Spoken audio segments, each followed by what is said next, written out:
وهدى ورحمة وبشرى للمسلمين.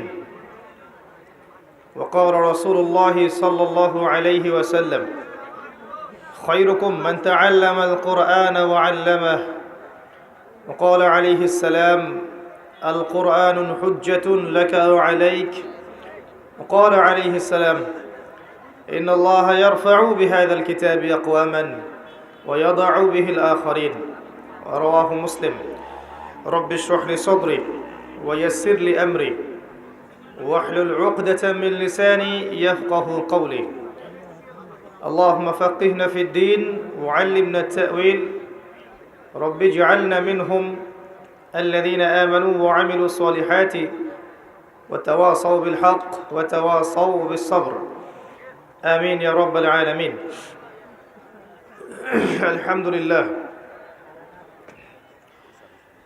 আলহামদুলিল্লাহ, যাবতীয় প্রশংসা এবং গুণগান একমাত্র মহিয়ান ও গরিয়ান আল্লাহ রাব্বুল আলামিনের জন্য, যে আল্লাহ সুবহানাহু ওয়া তাআলা নাজিল করেছেন মহাবিশ্বের মহাবিশ্বয় মহাগ্রন্থ আল কোরআনুল কারীম। যে আল্লাহ পাক আজকে আমাদেরকে সুস্থ শরীরে এই দিনই মজলিসে আসার তৌফিক এনায়েত করেছেন। সকলেই শুকরিয়া আদায় করি, বলি আলহামদুলিল্লাহ।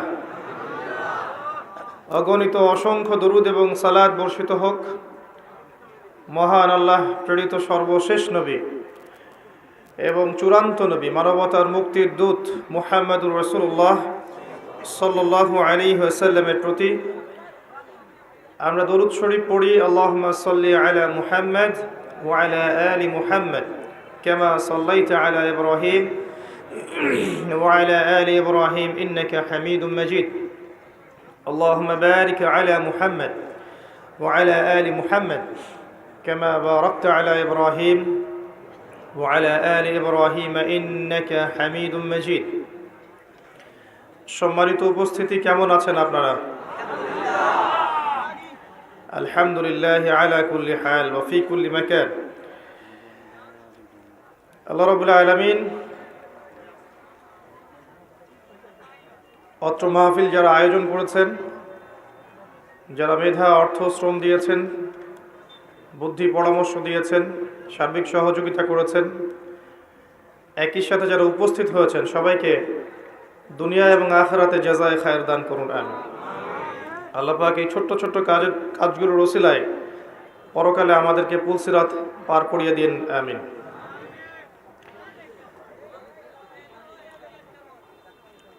যারা পিছনে দাঁড়িয়ে আছেন, দাঁড়িয়ে থাকতে কষ্ট হলে আপনারা সামনে বসতে পারেন। আমার মনে হয় মাঝখানে অনেক জায়গা ফাঁকা আছে। যদি আপনারা একটু সামনে চলে আসেন তাহলে তারা কিন্তু বসতে পারবে ইনশাআল্লাহ। আমরা যতক্ষণ কথা বলবো এই সময়টুকু আল্লাহর জন্য ওয়াকফ করে দেই। ইনশাআল্লাহ প্রত্যেক সেকেন্ডের বিনিময়ে নেকি হবে। এই সময়টুকুতে আমরা মোবাইল ফোনগুলো নিয়ে ব্যস্ত থাকবো না, আপোষে কথাবার্তা বলবো না ইনশাআল্লাহ। সেলফি তোলা, ভিডিও করা, এগুলোতে ব্যস্ত থাকবো না ইনশাআল্লাহ। যত ব্যস্ত থাকবো আমাদের লেকচারের নূর এবং আপনাদের হৃদয়ের মধ্যে তাসিরটা কমে যাবে। আল্লাহ রাসূল সাল্লাল্লাহু আলাইহি ওয়াসাল্লাম বলেছেন, যখন কোনো কওম আল্লাহর কালাম শোনার জন্যে অর্থাৎ দ্বীনের চর্চার জন্য একত্রিত হয়, ওই জায়গাটা আল্লাহর রহমতের ফেরেশতারা ঘিরে রাখেন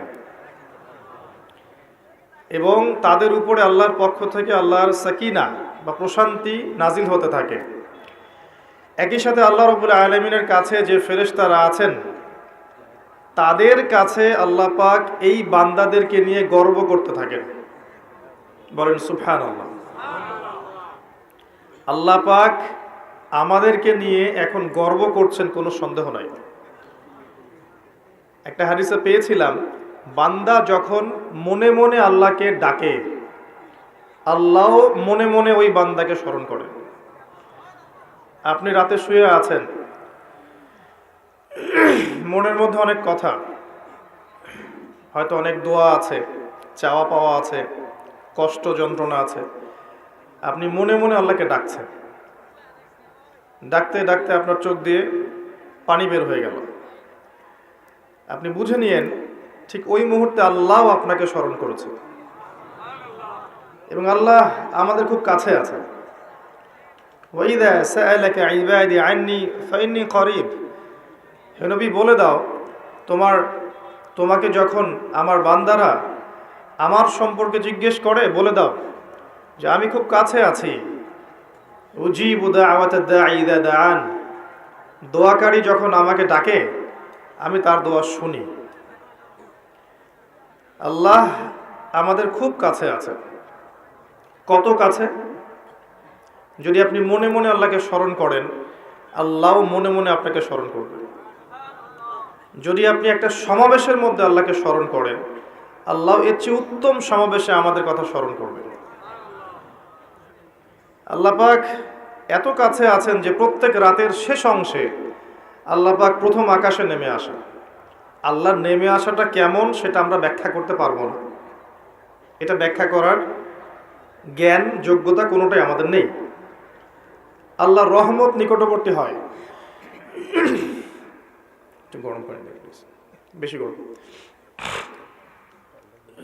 আল্লাহ পাকের রহমত নিকটবর্তী হয়। এই সময় আল্লাহ পাক আহ্বান করতে থাকেন বান্দাদের উদ্দেশ্যে, কে আছো আমার কাছে কিছু চাইবে আমি তোমাকে সেটা প্রদান করব। কে আছো আমার কাছে কিছু দোয়া করবে আমি তোমার দোয়া শ্রবণ করব। কে আছো আমার কাছে ক্ষমা চাইবে আমি তোমাকে মাফ করে দেব। প্রত্যেক রাতের শেষ অংশে আল্লাহ রাব্বুল আলামিন এইভাবে আহ্বান করতে থাকেন ফজর পর্যন্ত। আর এই সময়টা দেখবেন আমরা হয় ঘুমে কাটাই, অথবা ফেসবুক, অথবা ইউটিউব, অথবা ক্যাসিনোর মধ্যে, কেউ জুয়াখানায়, কেউ পতিতালয়ে, কেউ আল্লাহ বিরোধী পরিকল্পনা করতে ব্যস্ত থাকে। কিন্তু আল্লাহ পাক প্রত্যেক রাতে তার বান্দাদের উদ্দেশ্যে এই আহ্বানটা করে থাকেন। আল্লাহ পাক এত কাছে। মানুষ সেই আল্লাহকে ভুলে গেছে যেই আল্লাহ পাক ছাড়া ইবাদত পাওয়ার যোগ্য দ্বিতীয় কোনো ইলাহ নেই। একসময় যে আল্লাহ ছিলেন আর কিচ্ছু ছিল না, শুধু আল্লাহ ছিলেন, আর কিছুই ছিল না। এই মহাবিশ্বের কিচ্ছু ছিল না। একসময় শুধু আল্লাহ থাকবেন, এই মহাবিশ্বের কিচ্ছু থাকবে না। কুল্লু মান আলাইহা ফান ওয়া ইয়াবকা ওয়াজহু রাব্বিকা যুল জালালি ওয়াল ইকরাম। প্রত্যেকটা বিষয় বস্তু ফানা হয়ে যাবে, শুধুমাত্র আল্লাহ রাব্বুল আলামিনের সত্তাটা বাকি থাকবেন। আল্লাহ পাক সূরা আর রহমানে একটা আয়াত বারবার বলেছেন, ফাবিআইয়ি আলাই রাব্বিকুমা তুকাযিবান। তোমরা দুই জাতি, জিন আর মানুষ, তোমরা আল্লাহর কোন কোন নিয়ামতকে অস্বীকার করবে। কেন জিন আর মানুষকে বলা হচ্ছে? কারণ সূরা জারিয়াতের 56 নম্বর আয়াতে আল্লাহ পাক বলেছেন, ওয়ামা খালাকতুল জিন্না ওয়াল ইনসা ইল্লা লিয়াবুদুন। আমি জিন আর মানুষকে শুধুমাত্র আমার ইবাদত করার জন্য সৃষ্টি করেছি। এই কারণে জিন আর মানুষকে উদ্দেশ্য করে আল্লাহ পাক সূরা আর রহমানে বারবার বলছেন, তোমরা আমার কোন কোন নিয়ামতকে অস্বীকার করবে। আল্লাহ রাব্বুল আলামিন এই সূরার মধ্যে বলেছেন যে আল্লাহ পাক তার সৃষ্টির এই যে কাজ, এতে ব্যস্ত থাকেন, প্রত্যেকটা মুহূর্ত তিনি ব্যস্ত থাকেন। তবে সানাফরুগু লাকুম আইয়ুহাস সাকালান, শীঘ্রই তোমাদের দুই জাতির জন্য আমি ফারেক হচ্ছি, দাঁড়াও।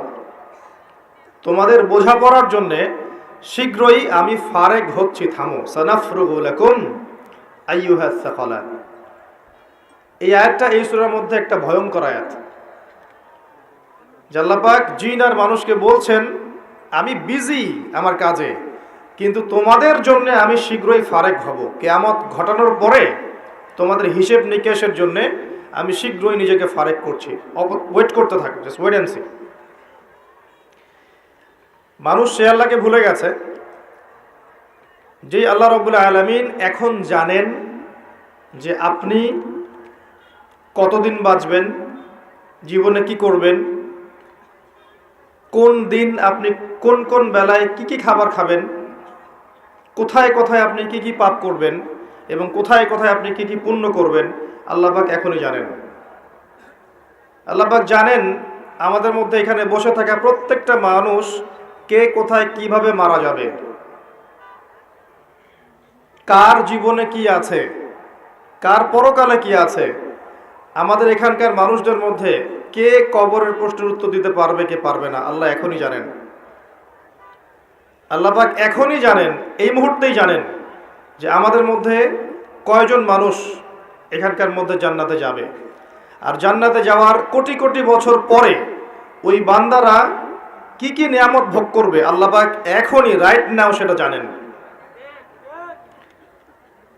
আপনাকে আমি আল্লাহ চিনাচ্ছি, আল্লাহ পাক সেই সত্তা যে আমাদের মধ্যে কে কে জাহান্নামে যাবে বা যাবে কি যাবে না, আল্লাহ পাক এই মুহূর্তে সেটা জানেন। এবং জাহান্নামে যাওয়ার কোটি কোটি বছর পর তাদেরকে কি শাস্তি দেওয়া হবে আল্লাহ এখনই সেটা জানেন। আল্লাহ পাক জানেন এই পৃথিবীর আগামী ভবিষ্যৎ কি, এই পৃথিবীবাসীর ভবিষ্যৎটা কি, কোথায় যাচ্ছে বিশ্ব, আল্লাহ এই মুহূর্তে জানেন। আল্লাহর জ্ঞানের মধ্যে সব কিছু আছে। শুধু তাই না, পৃথিবীর শুরু থেকে নিয়ে শেষ দিন পর্যন্ত মানব জাতি পৃথিবীর বুকে কি করেছে না করেছে আল্লাহ পাক প্রত্যেকটা বিষয় লিখে রেখেছেন। ওয়ামা কানা রাব্বুকা নাসিয়া, এবং আপনার রব কিচ্ছু ভুলে যান নাই।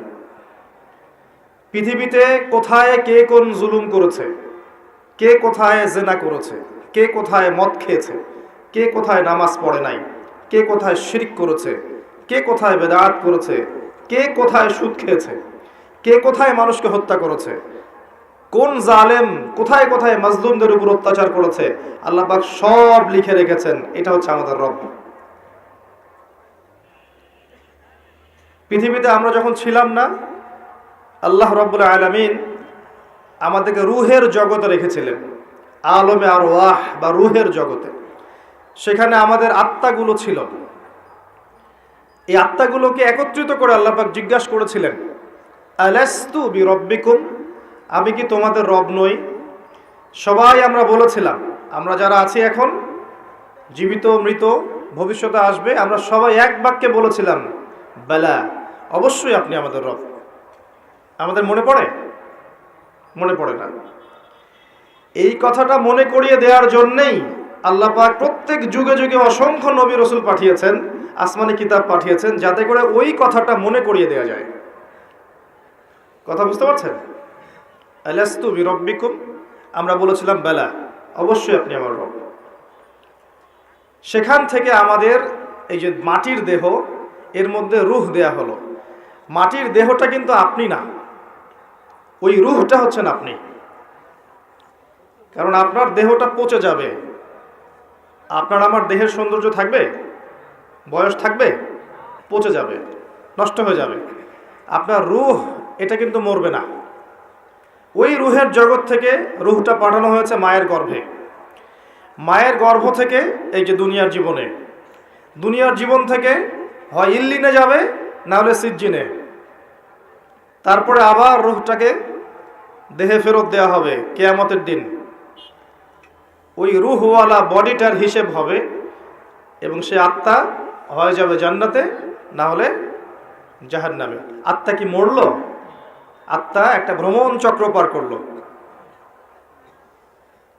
ইয়া আইয়াতুহান নাফসুল মুতমাইন্নাহ, আছে না? ইরজিই ইলা রাব্বিকি রাদিয়াতাম মারদিয়াহ, হে প্রশান্ত আত্মা, তোমার রবের দিকে ফিরে আসো, সন্তুষ্ট ভাজন হয়ে ফিরে আসো। ফাদখুলি ফি ইবাদি, আমার বান্দাদের অন্তর্ভুক্ত হয়ে যাও। ওয়াদখুলি জান্নাতি, জান্নাতীদের অন্তর্ভুক্ত হয়ে যাও।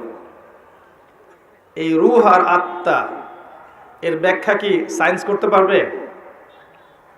আমাদের এডুকেশন সিস্টেম ব্যাখ্যা করতে পারবে আত্মা কাকে বলে?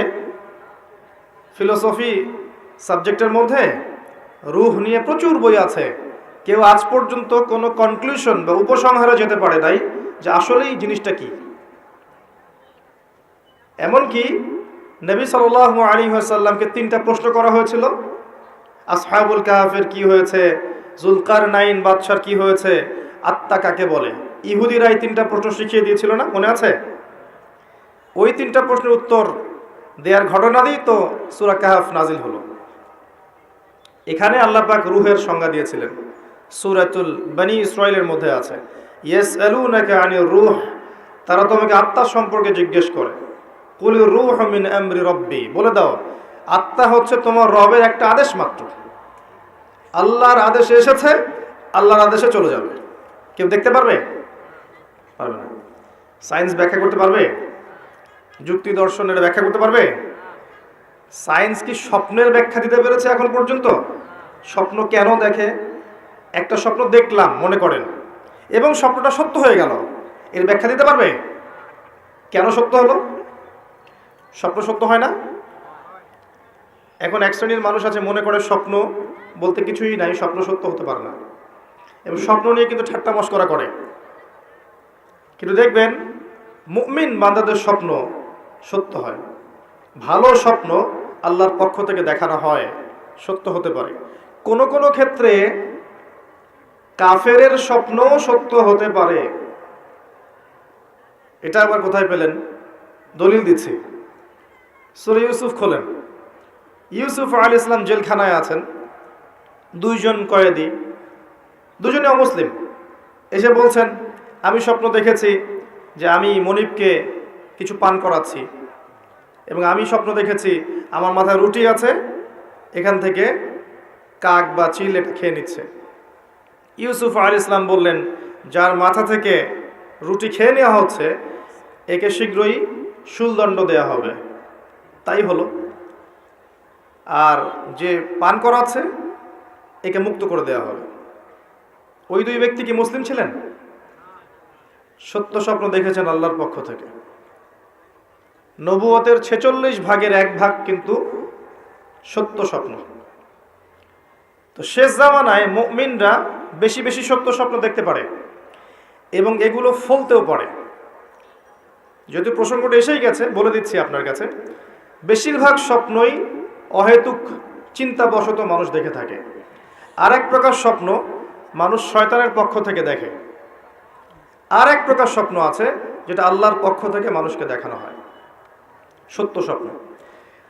তা আমি রুহের কথা বলছিলাম, আমরা রুহের জগতে ছিলাম, সেখান থেকে এই রুহের চক্র ভ্রমণ করছে।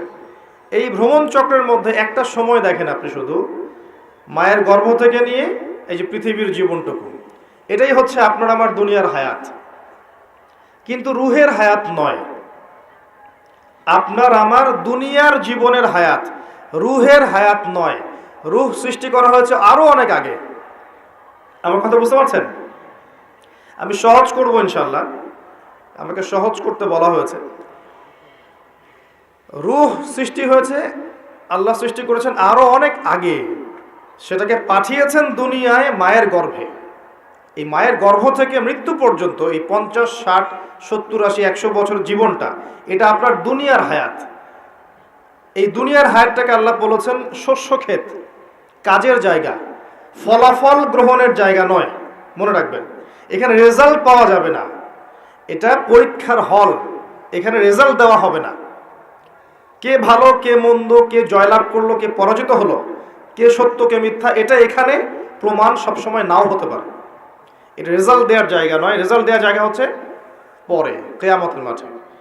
এরপরে রূহটা চলে যাবে হয় ইল্লিনে। ইল্লিন কোথায়? উপরে, আর সিজ্জিন নিচে। ভালো মানুষ হলে আত্মা চলে যাবে ইল্লিনে, আর মন্দ হলে, কাফের, ফাসেক, জালেম, মুশরিক, মুনাফিক হলে আত্মা যাবে সিজ্জিনে। সূরা মুতাফফিফিন পড়ে দেখেন, এখানে সব লেখা আছে। তো ইল্লিন সিজ্জিনে আত্মাগুলো আযাব ভোগ করবে অথবা শান্তি পাবে। যদি ভালো মানুষ হয় ইল্লিনে শান্তি ভোগ করবে জান্নাতের, আর খারাপ মানুষ হলে সিজ্জিনে শাস্তি ভোগ করবে। এখানে শাস্তি ভোগ করছে আত্মা, দেহ নয়। দেহ কিন্তু নাই এখানে, আত্মা শাস্তি ভোগ করছে। আপনাকে বোঝাতে চাচ্ছি, আপনি যে বডিটা নিয়ে ঘুরছেন এই বডিটাই আপনি নন। আপনার ভিতর একটা রূহ আছে, এটা হচ্ছে আপনি। ওটা যদি আল্লাহর আনুগত্য করে, আপনার বডি অটোমেটিক আল্লাহর আনুগত্য করবে। যখন আপনার রূহের মধ্যে কলুষতা আসবে, আত্মার মধ্যে নোংরামি, কলুষতা, কুৎসিত চিন্তা ভাবনা, আকীদা, আমল দিয়ে ভরে যাবে, তখন দেহ আপনার রুহের আনুগত্য করবে না। এই রুহটাকে পবিত্র করার জন্যই আল্লাহ রাব্বুল আলামিন যুগ যুগে অসংখ্য নবী রাসূল পাঠিয়েছেন এবং তারা তাসকিয়া করেছেন, মানুষের আত্মশুদ্ধির কাজ করেছেন। আমি পরে আসছি কিভাবে আপনি আত্মশুদ্ধিতে যাবেন। এই যে হায়াতটুকু আপনাকে দেয়া হয়েছে, এটা কর্মের জীবন, পরবর্তীতে আপনি ফলাফল পাবেন ইল্লিনে বা সিজ্জিনে। তারপরে তাকে তোলা হবে কিয়ামতের মাঠে হিসাবের জন্য, যেখানে আরো 5টা প্রশ্ন করা হবে। কবরে 3টা, কিয়ামতের মাঠে 5টা। কবরে কয়টা? 3টা। কিয়ামতের মাঠে আরো 5টা। কবরে 3টা তো জানেন, মান রব্বুক, তোমার রব কে। দুনিয়াতে কেউ যদি আল্লাহর সাথে শিরিক করে থাকে, বিনা তওবায় মারা যায়, সে ব্যক্তি মান রব্বুক প্রশ্নের উত্তর দিতে পারবে না, ফুল স্টপ। মা দীনুক, তোমার দিন কি। পৃথিবীতে কেউ যদি দিন ইসলামকে পরিপূর্ণরূপে গ্রহণ না করে, হাসি ঠাট্টার ছলে গ্রহণ করে থাকে, সে কোশ্চেন কালেও এই প্রশ্নের উত্তর দিতে পারবে না, তোমার দিন কি, ফুল স্টপ। মান নবিয়ুক বা মান হাদার রাজুলু বুইসা ফিকুম, পৃথিবীতে কেউ যদি নবী সাল্লাল্লাহু আলাইহি ওয়াসাল্লামের সুন্নতের উপর না থাকে, অন্যের আদর্শ গ্রহণ করে তাকে বাদ দিয়ে, সে কোশ্চেন কালেও এই প্রশ্নের উত্তর দিতে পারবে না, ফুল স্টপ। যারা তাওহীদের উপর থাকবে তারা মান রব্বুক উত্তর দিতে পারবে। যারা দ্বীন ইসলামকে পরিপূর্ণরূপে গ্রহণ করবে তারা মা দীনুক উত্তর দিতে পারবে। যারা পৃথিবীতে শুধু নবী সাল্লাল্লাহু আলাইহি ওয়াসাল্লামের সুন্নাহর উপর চলবে, অন্য কাউকে আদর্শরূপে গ্রহণ করবে না, তারা মান নবিয়ুক উত্তর দিতে পারবে ইনশাআল্লাহ। এরপরে আরো একটা প্রশ্ন করা হবে, যদি 3টা পারা যায়। তুমি কিভাবে এগুলো জানলে? এগুলো তো সবাই জানে না। হয়তো 999 জন মানুষই বলতে পারবে না এই 3টা প্রশ্নের উত্তর কি কি। এই ইকুয়েশনটা কোথায় পেলাম? এটা পেলাম ওই হাদিস থেকে যে কিয়ামতের মাঠে আদম আলাইহিস সালামকে ডাকা হবে, ডেকে বলা হবে তোমার সন্তানদের মধ্য থেকে জাহান্নামীদেরকে আলাদা করে দাও। আদম আলাইহিস সালাম বলবেন কতজনকে হে আল্লাহ? আল্লাহ বলবেন 1999 জনকে জাহান্নামের জন্য আলাদা করে দাও। নাউযুবিল্লাহ ওয়া ইন্না লিল্লাহি ওয়া ইন্না ইলাইহি রাজিউন। সহিহ বুখারীর হাদিস, 4 বার এসেছে হাদিসটা। তো পার্সেন্টেজটা আপনি বোঝেন। বেশিরভাগ মানুষই কবরের প্রশ্নের উত্তর দিতে পারবে না। তার মানে বেশিরভাগ মানুষ এই দুনিয়ার জীবনে, উম্মতে মুহাম্মাদের এই দুনিয়ার জীবনে শিরিক করবে, দ্বীন ইসলামকে পরিপূর্ণরূপে গ্রহণ করবে না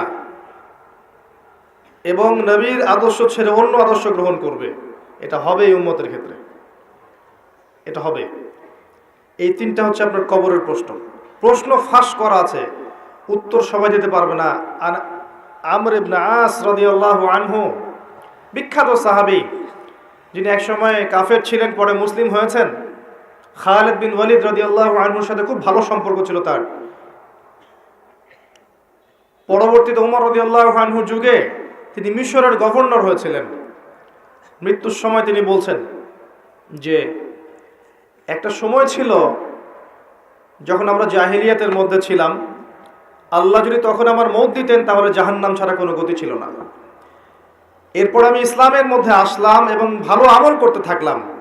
এমন আমল করছিলাম যে ওই সময় যদি আল্লাহ আমার মওত দিতেন তাহলে আমি হয়তো জান্নাতের ব্যাপারে নিশ্চিত থাকতে পারতাম।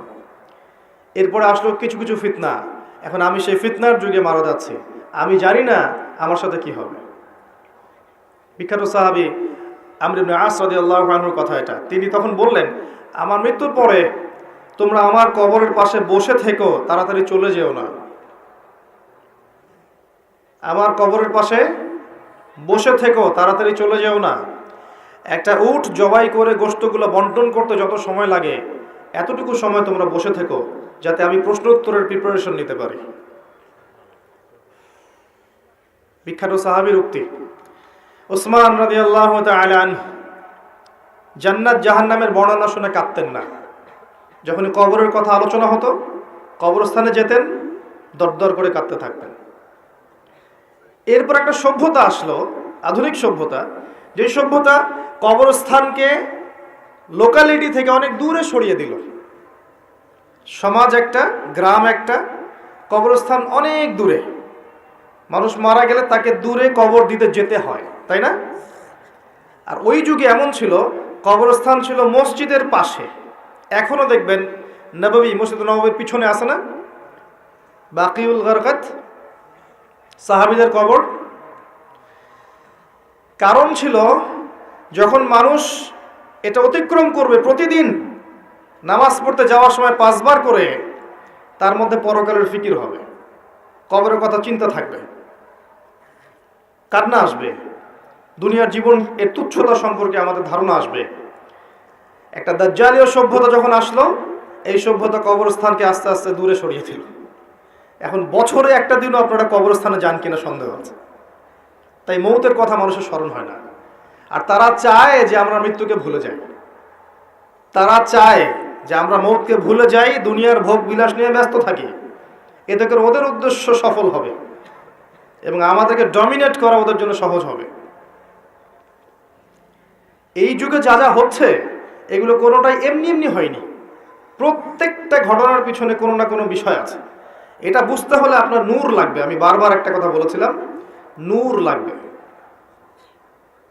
নবীজি বলেছেন সাল্লাল্লাহু আলাইহি ওয়াসাল্লাম, ফিতনাটা এত ভয়াবহ হবে, অন্ধকার রাতে কালো পাথরের উপর কালো পিঁপড়া নীরবে হেঁটে গেলে যেমন হয়, ফিতনার ব্যাপারটা তেমন হবে।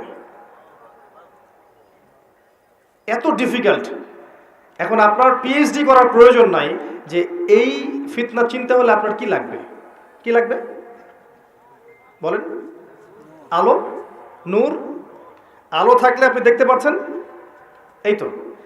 এই নূর ওই কলুষিত আত্মা অর্জন করতে পারবে না।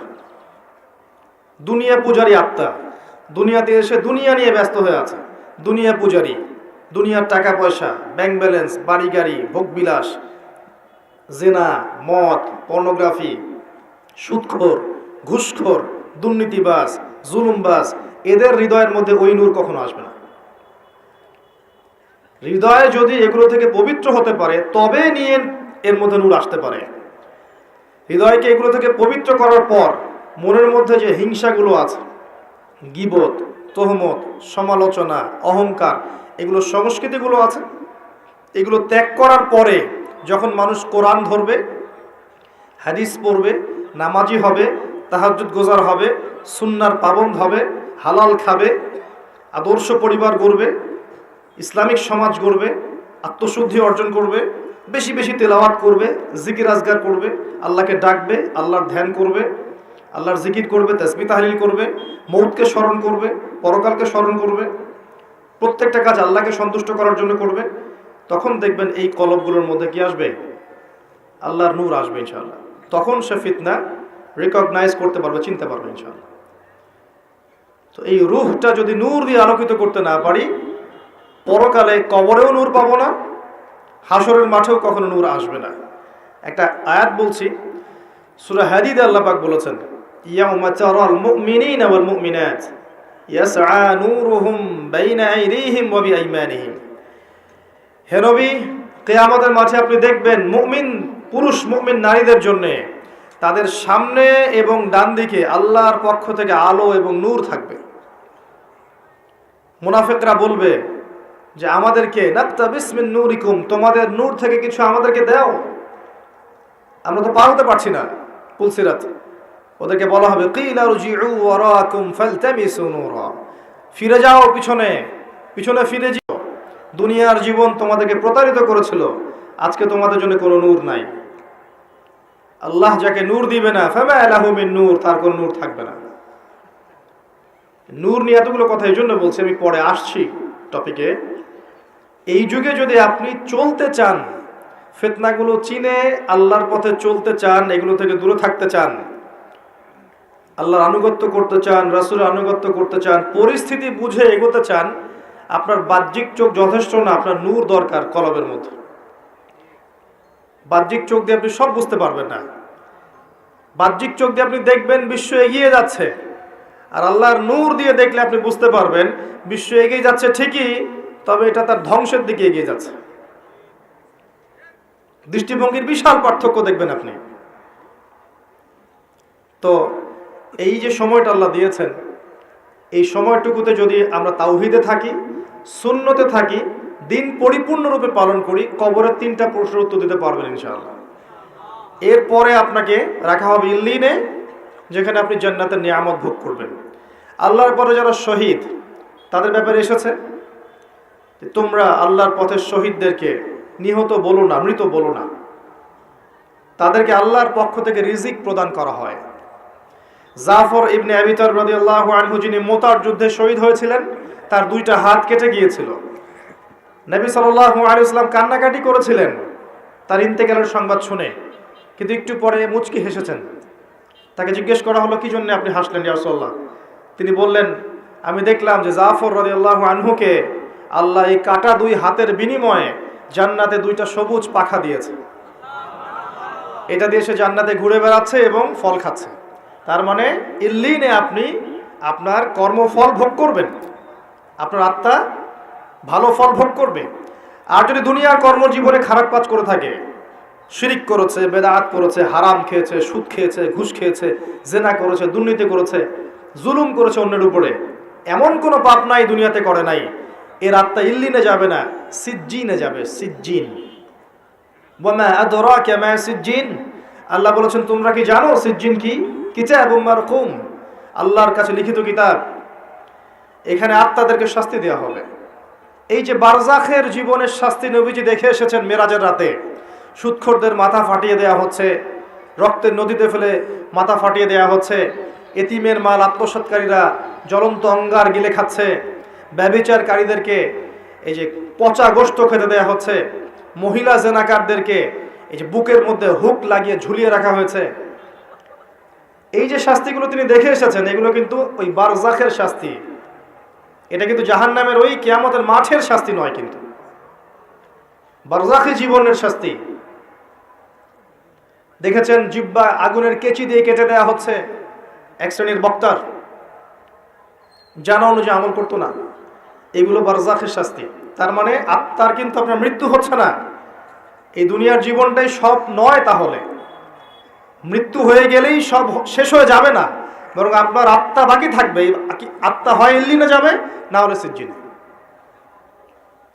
নিষ্কৃতি নাই কোনো, আমাদের কোনো নিষ্কৃতি নাই। আবু বকর সিদ্দিক রাদিয়াল্লাহু আনহু এই জন্য বলতেন, ইয়া লাইতানি লাউ কুনতু শাজারা, হায় আমার দুর্ভাগ্য যদি আমি এই গাছটা হয়ে যেতাম, যার কোনো হিসেব নিকেশ নাই। দুনিয়াতে এসেছি, কাজ করব, ভালো হলে ভালো, খারাপ হলে খারাপ। আত্মার নিষ্কৃতি নাই, ওকে ছেড়ে দেওয়া হবে না। এরপর কিয়ামতের মাঠে দেহটাকে আবার জীবিত করে আবার আত্মা দেয়া হবে। দিয়ে কয়টা প্রশ্ন ভাই? আরো 5টা। এই 5টাও শোনেন।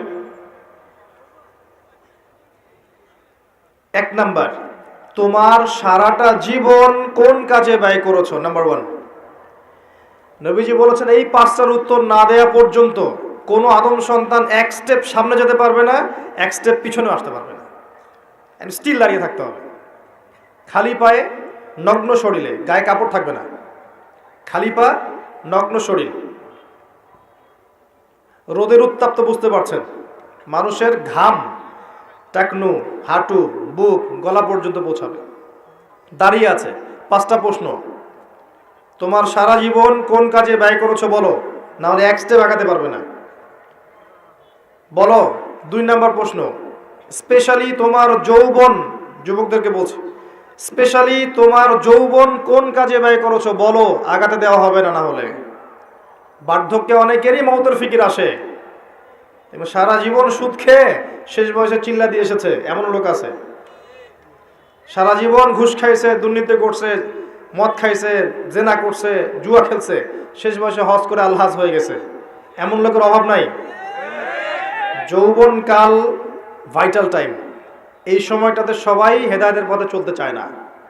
রক্ত গরম থাকে, উচ্চাভিলাষ থাকে, পলিটিক্যাল পাওয়ার অ্যাচিভ করতে হবে, অথবা একটা ভালো নারী চাই, অথবা আমি বিভিন্ন মেয়েদের সাথে অ্যাফেয়ার করব আর ভোগ করব, অথবা পর্নোগ্রাফিতে আসক্ত হয়, অথবা মাদকাসক্ত হয়, খেলাধুলা করে সময় নষ্ট করছে, অথবা দেখবেন ব্যাংক ব্যালেন্স টাকা পয়সার পিছনে ছুটছে। মানে ওর যত ছোটাছুটি দেখবেন স্পেশালি যৌবনকালে। এবং এই যৌবন শুধু আপনার না, যুবতীদেরও, বোথ অফ দেম, উভয়ই জানে না জীবনের উদ্দেশ্য কি। অন দ্য আদার হ্যান্ড মেয়েকে দেখবেন সারাদিন মেকআপ, পার্লার, এই ফ্যাশন, ওই ফ্যাশন, এই ড্রেস, ওই ড্রেস, টিকটক, ফেসবুক, ইউটিউবিং, এগুলোতে ব্যস্ত আছে। বসে বসে নিজেই হাসছে, নিজেই ছবি তুলছে, নিজে নিজে হাসছে একা একা। মানে হাসির কোনো কারণ নাই, এমনি একা বসে আছে, এটা হাসলো, ছবি তুলল। মানে মাইন্ড প্রোগ্রামিং। দেখেন, আমাদের মাথাটাকে ইহুদিরা প্রোগ্রামিং করে দিয়েছে। মানে আপনি যা করবেন ওরা আপনাকে দেখতে আসবে না, বরং আপনি নিজেই জানিয়ে দিবেন, দেখো আমি এটা করেছি। ওয়াইফকে নিয়ে ঘুরতে গেছে, ছবি দিবে ফেসবুকে, কয়দিন পর হয়তো বাথরুমে বসেও ছবি দেবে। এটাই বাকি আছে খালি, আই থিঙ্ক শুধু এটাই বাকি আছে, বাকি সবই দেওয়া যায়। এগুলো দিস হয়, আমি আপনাদের ভাষা বুঝি না, বলতে পারি না। এগুলো মাঝে মধ্যে দেখা যায়। ভালো করে খেয়াল করেন, মানুষের দুইটা জীবন, এই যে ব্যক্তিগত জীবন আর পাবলিক লাইফ। পাবলিক লাইফ, আপনি আমি এখন পাবলিক লাইফে আছি, আমাদের প্রাইভেসি আছে, সব কিছু তো আপনি জানবেন না, আবার আপনার সব কিছু আমি জানবো না। একটা প্রাইভেট লাইফ, ব্যক্তিগত জীবনে আপনি খান, ঘুমান, আপনি স্ত্রীর সাথে থাকেন, ঘরের মধ্যে অনেক কিছুই করেন। এই মাইন্ড প্রোগ্রামিং করে ওরা আমাদেরকে এমন একটা মানসিকতা দিয়ে দিয়েছে যে আমরা এখন পাবলিক লাইফ আর প্রাইভেট লাইফের পার্থক্য বুঝতে পারছি না। মানুষের প্রাইভেট লাইফকে আমরা পাবলিক করে দিচ্ছি, ব্যক্তিগত জীবনে যা করছে সব ঢেলে মানুষকে জানাচ্ছে। ওরা কিন্তু জানতে আসছে না, আপনি জানিয়ে দিচ্ছেন ফেসবুকে। এটা প্রোগ্রামিং, একটা মাইন্ড প্রোগ্রামিং। তো ওদের ওই যুব সমাজও যেমন, যুবতী সমাজও তেমন। দেখবেন এরাও ফ্যাশন, ওই পার্লার, এই গেট আপ, জিন্স গেঞ্জি, রাস্তায় ঘোরা। তারপরে যদি বুঝায় দেওয়া যায় যে তুমি তো সম অধিকার পাওয়ার যোগ্য, নারী পুরুষের কোনো পার্থক্য নাই, তুমি বাসায় বসে থাকবে কেন? তুমি বেগম রোকেয়ার উত্তরসূরি না? বাসা থেকে বের হও, ঘর থেকে বের হও, মৌলবাদী পর্দার দর্শন বাদ দাও, পুরুষের কাঁধে কাঁধ মিলিয়ে মাঠে নামো, জাতিকে এগিয়ে নাও। তাহলে তো আর কথাই নাই, ওকে আর ওরা হাতি দিতে পারবে না। ও তখন আকাশে উড়বে, মাটিতে হাঁটবে না, আকাশে হাঁটবে। দাজ্জাল, আমি বলেছি দাজ্জাল, ফেমিনিস্ট রেভলিউশন। এই যে feminist revolution is created by মাসিহুদ দাজ্জাল। দাজ্জালের যারা ফলোয়ার্স আছে এরা এই ফেমিনিস্ট রেভলিউশন ক্রিয়েট করেছে। নবী সাল্লাল্লাহু আলাইহি ওয়াসাল্লাম মেরাজের রাতে যখন গিয়েছেন, একজন ফেরেশতা তাকে দেখে হাসেনি, তার নাম মালিক। সূরা যুখরুফের মধ্যে তার কথা আছে। তিনি জিবরাইলকে জিজ্ঞাসা করেছিলেন আলাইহিস সালাম, ও হাসছে না কেন? জিবরিল আমিন বলেছেন, তাকে আল্লাহ পাক জাহান্নামের প্রহরী হিসেবে সৃষ্টি করেছেন। যেদিন থেকে আল্লাহ তাকে এই দায়িত্ব দিয়েছেন ওই দিন থেকে মুখের হাসি উড়ে গেছে। আর জাহান্নামে তিনি ছাড়াও আরো 19 জন বড় বড় ফেরেশতা থাকবেন, আলাইহা তিসআতা আশার, কোরআনে আছে। আরো অগণিত ফেরেশতা থাকবেন যারা দায়িত্ব পালন করবেন। নবী সাল্লাল্লাহু আলাইহি ওয়াসাল্লামকে দেখানো হলো জাহান্নামের আযাব, তিনি দেখলেন, পৃথিবীতে এসে বললেন মেরাজ শেষে যে আমি জাহান্নামকে দেখেছি, যেখানে উদ্ধত এবং অহংকারীরা আছে এবং সেখানকার বেশিরভাগ অধিবাসী হচ্ছে মহিলা, নারী। তার মানে শোনেন, এই হাদিসের ভুল ব্যাখ্যা বোঝেন না। এটা সমস্ত উম্মতদের জন্য নয়, এটা এই উম্মতের জন্য খাস। নবী সাল্লাল্লাহু আলাইহি ওয়াসাল্লামকে মেরাজের রাতে যে শাস্তিগুলো দেখানো হয়েছে এগুলো এই উম্মতের জন্য বেশি খাস। এই উম্মতের মানুষ বেশি সুদ খাবে, বেশি জেনা পরকিয়া করবে, এতিমের মাল আত্মসাৎ হবে এই উম্মার মধ্যে বেশি। এই উম্মতের বক্তারা জানা অনুযায়ী আমল করবেন অনেকেই। এই উম্মতের নারীরা বেশিরভাগ জাহান্নামে যাবে। শেষ 100 বছরের দিকে তাকান, বেশিরভাগ অনুসারী যদি জাহান্নামে যায় মহিলা এই উম্মতের, তার মানে এই উম্মতের মহিলাদের সাথে শেষ জামানায় এমন কিছু হবে যার ফলে তারা আর দিনের পথে থাকতে পারবে না। শেষ জামানায় এমন কিছু ওদের সাথে হবে যার ফলে ওরা তাওহীদ, দ্বীনের জ্ঞান অর্জন, সুন্নত, পর্দা, হালাল এই বিষয়গুলো মেনে চলতে পারবে না, প্রতিবন্ধকতার শিকার হবে। আর সেই বিষয়টাই বলেছে আমি আমার ব্যাখ্যায়, এটা হচ্ছে ফ্যামিনিস্ট রেভলিউশন, নারীদের এই অবাধে বেলাল্লাপনা। এটা আজকে থেকে 100 বছর আগে ছিল না। আজকে থেকে 100-200 বছর আগের দিকে তাকিয়ে দেখেন, এরকম পশ্চিমা ধাঁচে সারা বিশ্বে মুসলিম কান্ট্রিগুলোতে মেয়েরা এইভাবে ঘুরে বেড়ায়নি কখনো। যারা নারীরা এখন পুরুষের আসন নিয়ে নিয়েছে, আর পুরুষ হয়ে গেছে নারী। পোশাক পরিবর্তন হয়ে গেছে, নারী পুরুষের পোশাক পরছে, মেয়ে নারীর পোশাক পরছে। দেধার সে ফ্রি মিক্সিং, যেখানে যাবেন ফ্রি মিক্সিং, মার্কেটে যান ফ্রি মিক্সিং, স্কুলে যান ফ্রি মিক্সিং। ফ্রি মিক্সিং বোঝেন তো? মানে আপনার পাশে বসে আছে গায়রে মাহরাম, আপনার মনে হবে সে আমার কলিগ। আপনার পাশে বসে আছে একটা গায়রে মাহরাম যার সামনে পর্দা করা ফরজ আল্লাহ করেছেন, আপনার কাছে মনে হবে সে আমার কাজিন, সে আমার সহপাঠী, সে আমার ফ্রেন্ড, সে আমার ভাইয়া, সে আমার টিচার। এটা মনে হবে। আল্লাহ ওদের সাথে পর্দা করা ফরজ করেছেন, কিন্তু ওই মেয়ের কাছে মনে হবে এই ব্যাপার। এটা ফ্রি মিক্সিং। স্কুলে ফ্রি মিক্সিং। স্কুলের ছেলেমেয়েরা এখন পর্ন দেখে। স্কুলের ছেলেমেয়েরা বসে বসে, ক্লাসে বসে বসে পর্ন দেখে। এটা সেকুলারদের মিডিয়া থেকে খবরগুলো বলছে, ইসলামিক মিডিয়া তো নাই আমাদের কাছে। সেকুলারদের মিডিয়া থেকে খবরগুলো বলছে, রিপোর্ট হয়েছে এগুলো নিয়ে অনেক, ইউটিউব ঘাটে। ক্লাসে বসে বসে ছেলে মেয়ে পর্ন দেখছে, স্কুলের ছেলেরা, স্কুলের মেয়েরা। আজকে থেকে 50 বছর আগে কল্পনা করতে পারতেন? আমরা করেছি এগুলা? আমরা তো বেশি বয়স না, আমরা করেছি। এখনকার কলেজে যাবেন ফ্রি মিক্সিং, গ্রুপ স্টাডি করতেছে বসে, ছেলে টিচার মহিলাদেরকে পড়াচ্ছে, মেয়েদেরকে পড়াচ্ছে ব্যাচ করে। ছেলে টিচার, মেয়ে টিচার, ছেলেরা ব্যাচ করে পড়ছে। গায়রে মাহরাম, পর্দা করা ফরজ ছিল। বোঝানো হয়েছে সে তো শিক্ষক, আমি তো ছাত্র, সে আমার টিচার, আমি তার ছাত্রী। বাবার মতো সম্মান তার আমার। এই বাবার মতো সম্মান করতে গিয়ে মাঝে মাঝে বাবার ভূমিকায় গায়ে হাতও দিচ্ছে। মা ভালো থাকো।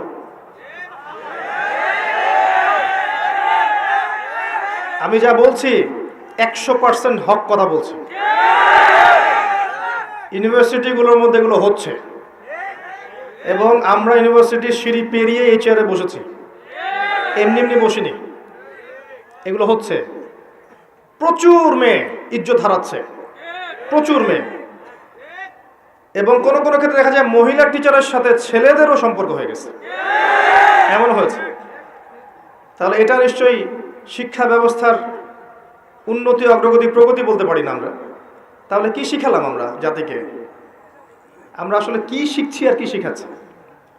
শালীনতাই যদি শেখাতে না পারলাম, একটা শালীন সমাজ গড়তে না পারলাম, সমাজের মধ্যে বাহির থেকে দেখে মনে হয় সমাজ এগিয়ে যাচ্ছে, ভিতরে দেখা যায় সমাজের কাঠামো ভিত্তিহীন, তাহলে আপনি কি করছেন?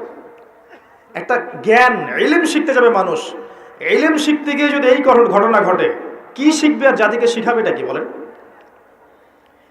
এই মেয়ের ইজ্জত হারালো। এই ইজ্জত হারানো মেয়েগুলো পরবর্তীতে কারো না কারো ঘরে তো যাবে। যাদের ঘরে যাবে ওই ছেলেদের উপর জুলুম হলো না? ওই ছেলেগুলো এই মেয়েদেরকে নিয়ে সুখে থাকতে পারবে? আর যদি ওদেরকে ফ্যামিনিস্ট ধাঁচে গড়ে তোলা হয়, এগিয়ে যাওয়া, অগ্রগতি, প্রগতির নাম দিয়ে, পর্দার বালাই নাই, শালীনতার বালাই নাই, ইসলামী নৈতিকতা, মূল্যবোধ, নামাজ, রোজা, হজ জাকাতের বালাই নাই, ওদেরকে ঘরে নিলে কি যুব সমাজ সুখী হবে? সমাজ কাঠামো ধ্বংস করছেন। আমি কোন কথাটা থেকে এই জায়গায় চলে আসলাম? বেশিরভাগ নারী এই যুগের, এই জামানার জাহান্নামে যাচ্ছে, কারণ তাদের সাথে কিছু একটা হচ্ছে এই যুগে যেটা আগে হয়নি। এর ফলশ্রুতিতে তারা পর্দায় থাকতে পারবে না, আল্লাহর বিধানগুলো মেনে চলতে সমস্যা হবে, এবং এক পর্যায়ে তারা জাহান্নামের রাস্তায় হাঁটবে। সতর্ক হয়ে যান। আপনার মাকে সতর্ক করেন, বোনকে সতর্ক করেন, আপনার স্ত্রীকে সতর্ক করেন, আপনার মেয়ে বাচ্চাকে সতর্ক সাবধানে রাখেন। এমন পর্যায়ে পৌঁছেছে যে এমন কোনো সেক্টর নাই যেখানে ফ্রি মিক্সিং নাই, এমন কোনো সেক্টর নাই যেখানে জিনা নাই। কর্মক্ষেত্র যখন এরা পাশ করে কর্মক্ষেত্রে যাচ্ছে, সেখানেও কলিগ ফ্রি মিক্সিং। অফিসের বস মাশাআল্লাহ, তার কর্মচারী মেয়ে, কর্মচারী মহিলা, অ্যাফেয়ার হয়ে গেল, জিনা হয়ে গেল, কোনো কোনো ক্ষেত্রে ধর্ষণ হয়ে গেল। ইজ্জত বিক্রি করে কি পেটে ভাত ঢোকাতে হয়? নিজের সম্মান সবচেয়ে বড় জিনিস না পেটের ভাত বড় জিনিস? আজকে না খেয়ে থাকলে কালকে আল্লাহ আমাকে খাওয়াবে ইনশাআল্লাহ। আজকে আপনি আপনার ইজ্জত দিয়ে দিলে কাল আপনার ইজ্জত ফিরে আসবে। মানুষ এখন ভিতরের চোখ যেহেতু নাই, জেনারেশনের ভিতরের চোখটা নাই, এই কারণে বুঝতে পারে না আসলে হক কোনটা বাতিল কোনটা। ইজ্জত বিক্রি করে আমাকে ভাত খেতে হবে, এটা বিক্রি করার জন্য কি আমাকে ফোর্স করেছে রাষ্ট্র, সমাজ, বিশ্ব? আমি তো সিদ্ধান্ত নিজেই নিয়েছি। এর বাইরে দেখবেন কোনো কোনো ক্ষেত্রে এই যে পড়াশোনার সমস্যার কথাটা বললাম, এটা কিন্তু অনেক সময় মাদ্রাসাতেও হচ্ছে। কোনো কোনো ক্ষেত্রে এই রিপোর্টও আমাদের কানে আসে যে মাদ্রাসাতেও এরকম ছাত্রী ধর্ষণের শিকার হয়েছে এবং কোনো কোনো ক্ষেত্রে এরকম ঘটনা ঘটেছে। এবং যখন যদিও ঘটনাগুলো কম, ওদের তুলনায় ঘটনা নিতান্তই কম, তারপরে মিডিয়া যখন হাইলাইট করবে তখন এটাকে বেশি হাইলাইট করবে। তবে এখানে 1% হওয়ার সুযোগ ছিল না। এখানে যেটা হচ্ছে সেটা নিঃসন্দেহে এই মানুষগুলোর তাকওয়ার কমতির কারণে হচ্ছে এবং ভুল সিস্টেমের কারণে হচ্ছে। মেয়েদের মাদ্রাসায় পুরুষের অনুপ্রবেশ দেওয়া যাবে না। প্রত্যেকটা টিচার, স্টাফ, এভরিবডি সেখানে মহিলা হতে হবে।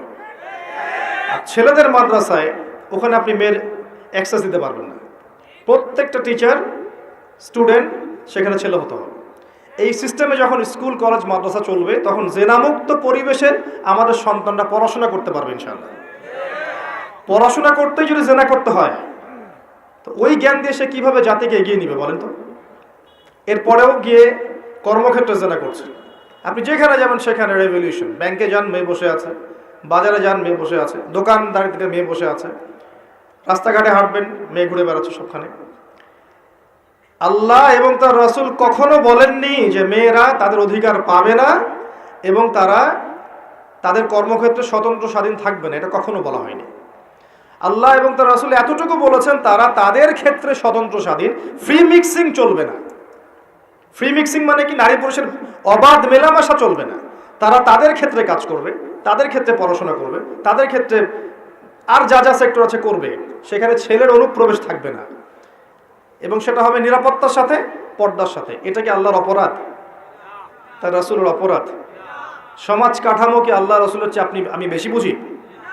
যখন এই কাঠামোটা ভেঙে গেল তখন ফ্রি মিক্সিংয়ের মধ্য দিয়ে দিন দিন জেনা বাড়লো, ধর্ষণ বাড়লো, আপনার এই যে পরকীয়া বাড়লো। পরকীয়া তো বাড়বেই।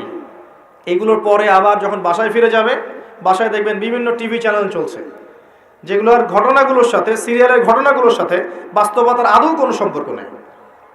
বাস্তবতা আলাদা জিনিস, ওই ঘটনা আলাদা জিনিস।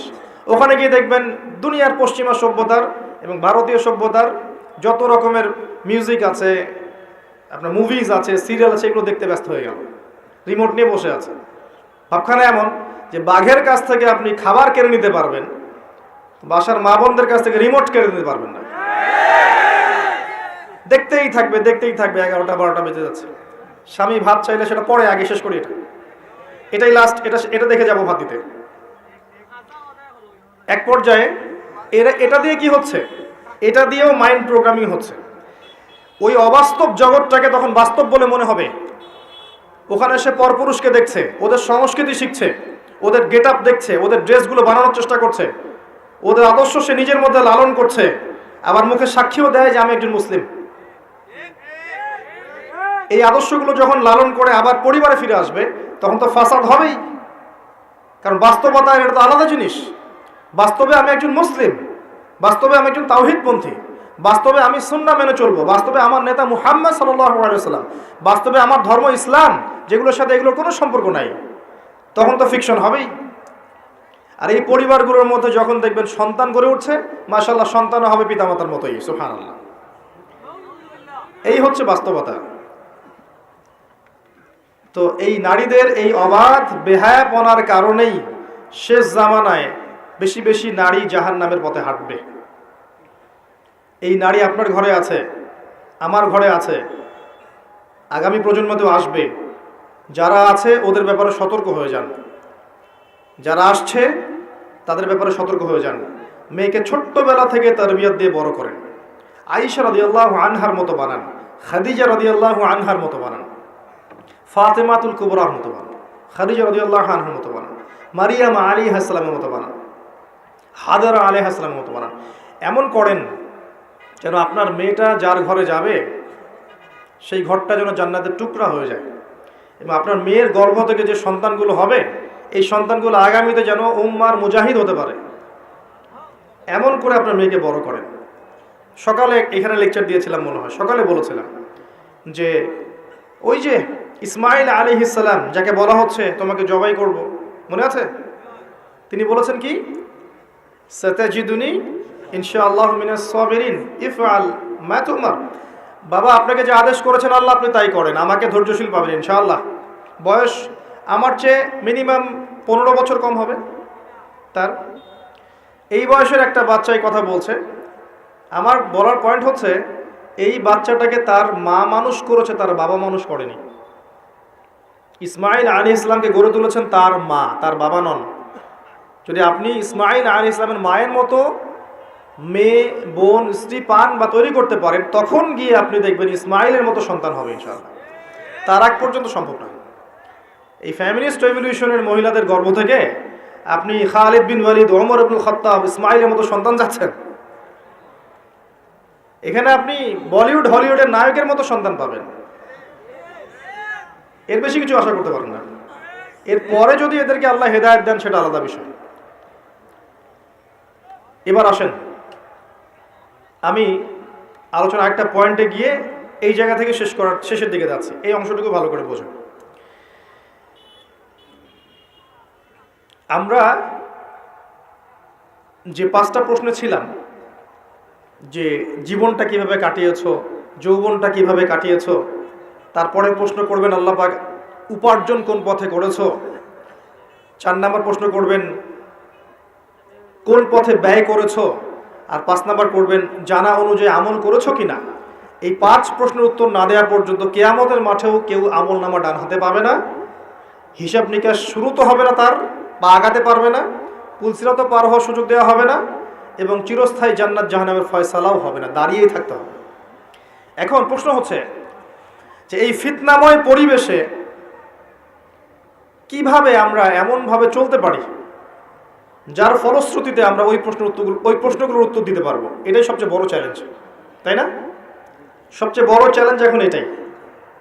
কারণ আমরা আজকে শিখে ফেলেছি অলরেডি যে আপনার আমার আত্মা মরবে না। আমরা শিখে ফেলেছি অলরেডি যে আমাদেরকে দুনিয়ার জীবনটা দেওয়া হয়েছে পরীক্ষা করার জন্য। আমরা শিখেছি এরপরে আমাদের জন্য চিরস্থায়ী জীবন আসছে, এই জীবনটা শেষ নয়, মৌত সব কিছু শেষ নয়। আমরা এটাও জেনেছি যে এই 3টা আর 5টা 8টা প্রশ্নের উত্তর আপনাকে আমাকে সবাইকে ফেস করতে হবে, কেউ বাদ যাবে না। একদম ইসরায়েলের ওই প্রেসিডেন্ট থেকে শুরু করে আপনি আমি পর্যন্ত, ওই বিশ্ব নেতা থেকে শুরু করে আপনি আমি পর্যন্ত, এই বিশ্বের প্রত্যেক নেতা, প্রত্যেক কর্মী, প্রত্যেক ধর্মনেতা, প্রত্যেক বিশ্ব নেতা, প্রত্যেক পলিটিক্যাল নেতা, প্রত্যেক হিউম্যান বিং, অর্থনৈতিক নেতা, সামাজিক নেতা, হুএভার হি ইজ, সে যেই হোক না কেন, তাকে এই 8টা প্রশ্ন ফেস করতেই হবে, যেই হোক না কেন। আল্লাহ কাউকে দেখে বাজ বিচার করবেন না। এবার আসেন কিভাবে সম্ভব এগুলো উত্তরে যাওয়া। 1 নম্বরে আসি, যদি আপনি আমি শিরিক না করি, শোনেন আমার কথা, আপনি আমি যদি শিরিক না করি তাহলে মান রব্বক উত্তর দিতে পারবেন ইনশাআল্লাহ। শিরিক কি, কেন, কত প্রকার শেখার জন্য একটা বইয়ের নাম বলে দিচ্ছি, কিতাবুত তাওহীদ। এই বইয়ের অনেক প্রকাশনা সংস্থা থেকে ছাপানো হয়েছে এবং ব্যাখ্যা করা হয়েছে। কিতাবুত তাওহীদ অনলাইনে খুঁজবেন, অফলাইনে কিনবেন। আমি রিকোয়েস্ট করব সবার বাসায় একটা করে লাইব্রেরি করবেন, পারবেন না? প্রত্যেকের বাসায় একটা করে লাইব্রেরি করবেন, পার্সোনাল লাইব্রেরি। সেখানে কোরআনের তাফসীর কিনবেন, হাদিসের বইগুলো কিনবেন, ইতিহাসের বইগুলো কিনবেন, ফিকহের বই কিনবেন, রাসূলের সিরাতগুলো কিনবেন, সাম্প্রতিক বিশ্বের বইগুলো কিনবেন। একটা পার্সোনাল লাইব্রেরি আপনার থাকবে, যেখানে আপনি প্রতিদিন 1 ঘন্টা 2 ঘন্টা সময় ব্যয় করবেন। এই ফোনটা বন্ধ করে রেখে দিন। ওইখানে যখন বসবেন ফোন অন করবেন না, ফোন অন করবেন না, ফোন বন্ধ থাকবে। আপনি 2 ঘন্টা পড়াশোনা করবেন, তারপরে বেরোবেন। পারবেন না? মাসে 5,000 টাকার বই কিনবেন, পারবেন? 5,000 টাকা আপনার গার্লফ্রেন্ডের পিছনে যায় মাসে, পারবেন না বই কিনতে? ফোনের পিছনে যায়, মেগাবাইট কিনতেও দেখবেন হাজার হাজার টাকা যায়। আসেন, তাওহীদে থাকতে হবে। শোনেন, যে আদর্শ লালন করে শাহজালাল রাহিমাহুল্লাহ এই অঞ্চলে জালেম শাসক এই গৌর গোবিন্দর বিরুদ্ধে যুদ্ধ করেছেন, তরবার হাতে নিয়েছেন, মাজলুমের অধিকার ফিরিয়ে দিয়েছেন। আপনাদের এই জায়গাটা বরকতময় হয়ে গেছে মাশাআল্লাহ। গ্যাসের পরে আসে তেল, এরপর আসবে তেল, তেলের আগে গ্যাস আসে। আপনাদের চা বাগান, আপনাদের এখানে বৃষ্টি, আবহাওয়া, পরিবেশ, মানুষের মধ্যে একটা রুহানি ভাব, বেশি বেশি নামাজি, আতর আগর, কত নিয়ামত দিয়ে আপনাদেরকে ভরে রেখেছেন আল্লাহ পাক। চিন্তা করেছেন? ওই যে মানুষগুলো এখানে আধ্যাত্মিকতা নিয়ে এসেছিলেন, তাদের এই রুহানি প্রভাব এখনো আছে এখানে। একই ফ্লেভার আপনি পাবেন, মদিনায় যান সেখানে ফ্লেভার পাবেন, ওখানে আধ্যাত্মিক পরিবেশ পাবেন। আমি বাগেরহাটে গিয়েছিলাম খান জাহান আলী রাহিমাহুল্লাহ ওনাদের ওখানে প্রোগ্রাম করতে, ওখানেও দেখবেন একটা রুহানি একটা ফ্লেভার আছে।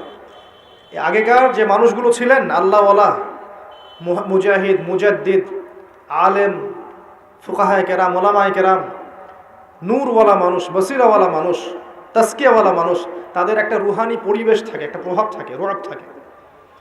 আপনাদের অঞ্চলে নিঃসন্দেহে আছে, কোনো সন্দেহ নাই।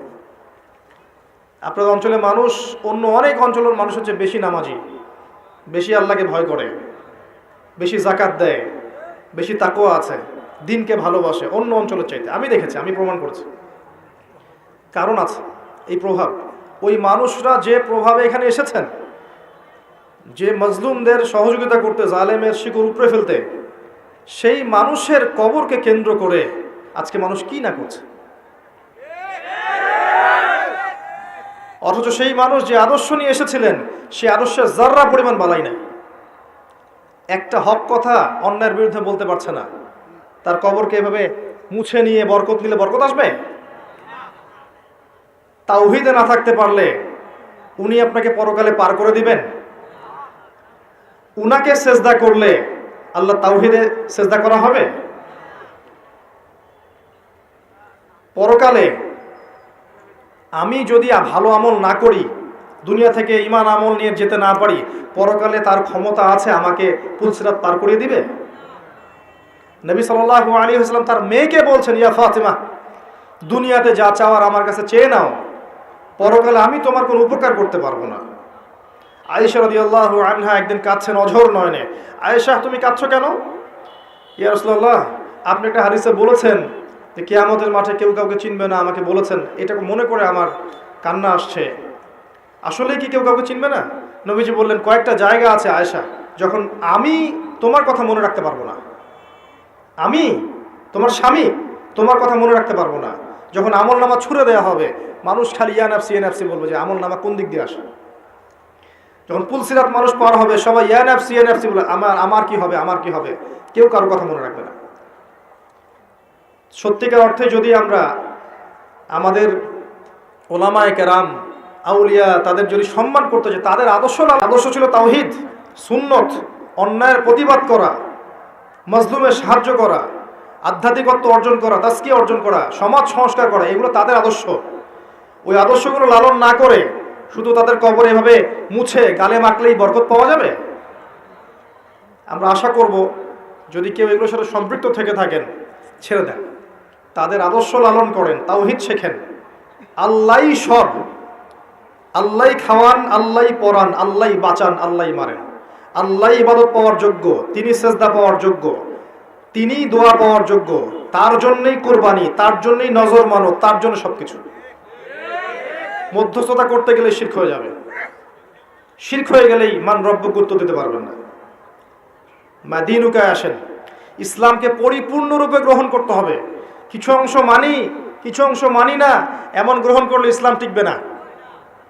নামাজি, ব্যক্তিগত জীবনে পাক্কা নামাজি, মাশা আল্লাহ। অর্থনৈতিক জীবনে পাক্কা সুদখোর, চলবে না। ইসলামকে পরিপূর্ণরূপে মানতে হবে। ব্যক্তিগত জীবনে পাক্কা নামাজি, কপালে সেজদার দাগ আছে, অর্থনৈতিক জীবনে গিয়ে দেখবেন পাক্কা সুদখোর, চলবে না। ব্যক্তিগত জীবনে দান সদকা করছে মাশাআল্লাহ বেশি বেশি, দেখবেন ফরজ যাকাতই দিচ্ছে না। মাশাআল্লাহ তাহাজ্জুদ পড়ছে, মেয়ে বেপর্দায় রাস্তায় ঘুরছে। দেখবেন তাসবিহ তাহলিল করছে, চিল্লা দিয়ে বেড়াচ্ছে, বা আর অন্য কাজ করছে দিনের, পরিবারের কাঠামো ইসলাম নাই। দেখবেন এগুলো হচ্ছে। বেশি বেশি তেলাওয়াত করছে মাশাআল্লাহ, এদিকে দেখবেন গীবত, তহমত, অহংকার, হিংসা দিয়ে ভর্তি মধ্যে। ইসলাম আংশিকতার নাম নয়, পরিপূর্ণ একটা জীবন ব্যবস্থার নাম। আমরা ইবাদত করব, সেখানেও মুসলিম। সামাজিক জীব যখন, সেখানেও তো আমরা মুসলিম। সেখানে সামাজিকতাও নবীর সুন্নাহ মতো চলতে হবে। অর্থনীতি চালাবো, সেখানেও মুসলিম। সেখানেও অর্থনীতির ক্ষেত্রে আল্লাহর দেওয়া অর্থনীতি গ্রহণ করতে হবে। আপনি সমাজ চালাবেন, সেখানেও সামাজিক নীতিনীতির ক্ষেত্রেও ইসলামিক আদর্শ গ্রহণ করতে হবে। পরিবার চালাবো, সেখানেও থাকতে হবে। যদি আল্লাহ পাক আপনাকে বিশ্বের নেতৃত্ব দেন, সারা বিশ্বে ইসলামিক লজ ইমপ্লিমেন্ট করার দায়িত্ব তখন আপনার উপর বর্তাবে। প্রত্যেকটা ক্ষেত্রে আপনি মুসলিম। শুধুমাত্র ধর্মীয় জীবনে মুসলিম আর অন্য জীবনে আমি মুনাফিক কাফের হয়ে থাকবে, এমন হবে না। যদি হয় মা দিনুক, অ্যান্সার আসবে না। মা দিনুক, অ্যান্সার আসবে না। পরিপূর্ণ জীবন ইসলাম ফলো করতে পারলে উত্তর আসবে ইনশাল্লাহ। আরেকটা কি ছিল? মান হাযা রাজুল বুইসা ফীকুম, এই ব্যক্তিকে যাকে পাঠানো হয়েছিল।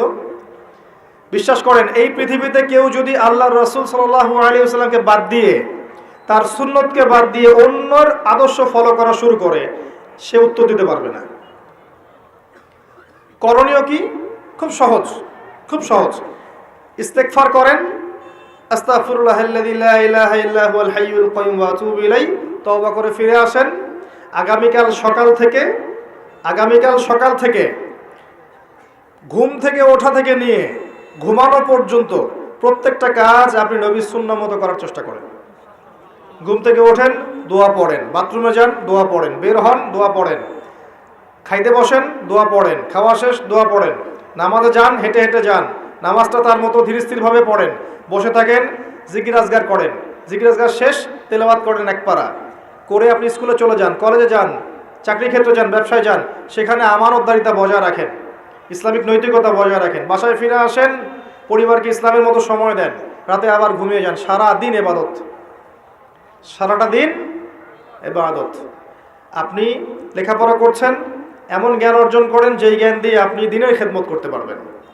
আপনি ব্যবসা করছেন, আমানতদারিতা বজায় রেখে, কাউকে না ঠকিয়ে, মাপে কম না দিয়ে, সিন্ডিকেট না করে ব্যবসা করেন, নেকি হবে। আপনি পরিবার চালাচ্ছেন, পরিবারটাকে ইসলামিক পরিবারে গড়ে তোলেন, আপনার পরিবারটাই জান্নাতের টুকরা। আপনি আলেম, মাদ্রাসায় পড়াচ্ছেন, আপনি খুলুসিয়াত রেখে মাদ্রাসায় তালিম দিতে থাকেন, প্রত্যেকটা দিন আপনার ইবাদত। আল্লাহ আপনি আরো বড় ক্ষমতা দেন, সেখানে বসে আপনি দিনের জন্য কিছু করেন, ইবাদত। মুমিনের প্রতিটা কাজই ইবাদত, যদি সে নবীর তরিকা মতো করে। যদি করে তবেই উত্তর দিতে পারবে, হ্যাঁ ওই ব্যক্তি হচ্ছেন মুহাম্মদ সাল্লাল্লাহু আলাইহি ওয়াসাল্লাম। তার আগ পর্যন্ত পারবে না। যদি অন্যের আদর্শ গ্রহণ করে কি হবে শোনেন। যদি অন্যের আদর্শ গ্রহণ করে, তাহলে আল্লাহ পাক বলেছেন সূরা ফুরকানের মধ্যে, ইয়াউমা ইয়া'আদু যালিমু আলা ইয়াদাইহি, জালেমরা ওই দিন তাদের হাত এভাবে কামড় দিবে, হাত কামড় দিতে থাকবে এবং বলবে, ইয়া লাইতানি ইত্তাখাযতু মা'আর রাসূলি সাবিলা, হায় আমি যদি রাসূলের সাবিল বা পথ গ্রহণ করতাম কতই না ভালো হতো। ইয়া ওয়াইলাতা লাইতানি, হায় আমার দুর্ভাগ্য, লামাত্তাখিয ফুলালান খলিলা, আমি যদি ওকে বন্ধুরূপে গ্রহণ না করতাম। আজকে যদি আমাদের আদর্শ হয় পশ্চিমারা, আজকে যদি আমাদের আদর্শ হয় পশ্চিমার কোনো নেতা, তাদের কোনো অ্যাসোসিয়েশন, তাদের কোনো সংগঠন, বা জিউজরা বা মোশরেকরা বা বুদ্ধিস্টরা বা খ্রিস্টানরা, কোশ্চিন কালেও সে মান্নাবিও উত্তর দিতে পারবে না।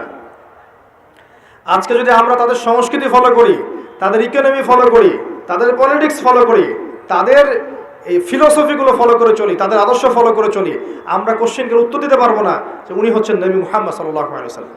কারণ আপনি জীবনের প্রতিটা ক্ষেত্রে রাসূলের আদর্শ মানেননি। তো যখন আপনি রাসূলের আদর্শ মানছেন না, অন্যেরটা মানছেন, তার মানে আপনি স্বীকৃতি দিচ্ছেন যে অন্যেরটা তার চেয়ে বেটার, অন্যের আদর্শ তার চেয়ে ভালো।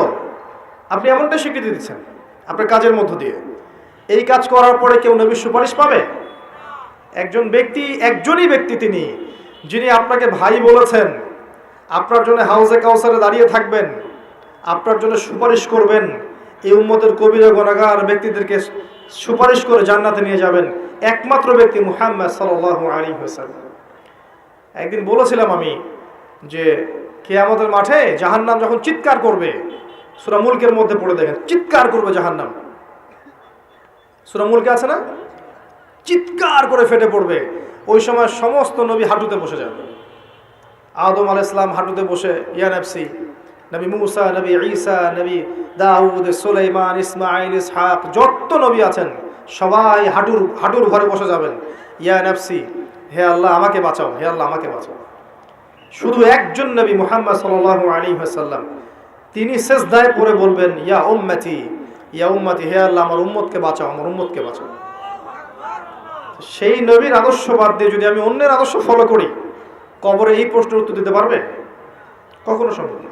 এজন্যই শোনেন, এজন্যই আমাদের নবী নিজেই এই উম্মতের বিরুদ্ধে একটা অভিযোগ করবেন। সূরা ফুরকানের মধ্যেই আছে, রব্বি ইন্না কওমি ইত্তাখাযু হাযাল কুরআনা মাহজুরা। তাকে বলা হবে, হে মুহাম্মদ তোমার উম্মতের এই অবস্থা কেন হলো? তিনি বলবেন, হে আমার আল্লাহ, হে আমার রব, আমার কওম আমার রেখে যাওয়া কোরআনকে পরিত্যাগ করেছিল। আমরা তাই করেছি না? বাসায় বাসায় কোরআন আছে, খুলে দেখে কেউ? হ্যাঁ, 40-এর দিন দেখে, কুলখানির দিন দেখে, বছর কির দিন দেখে, তাই না? সারা বছর পড়ে থাকে। খুব কম মানুষই কোরআন পড়তে জানে, জানেন? এই উম্মতের এখন খুব কম মানুষই কোরআন পড়তে জানে।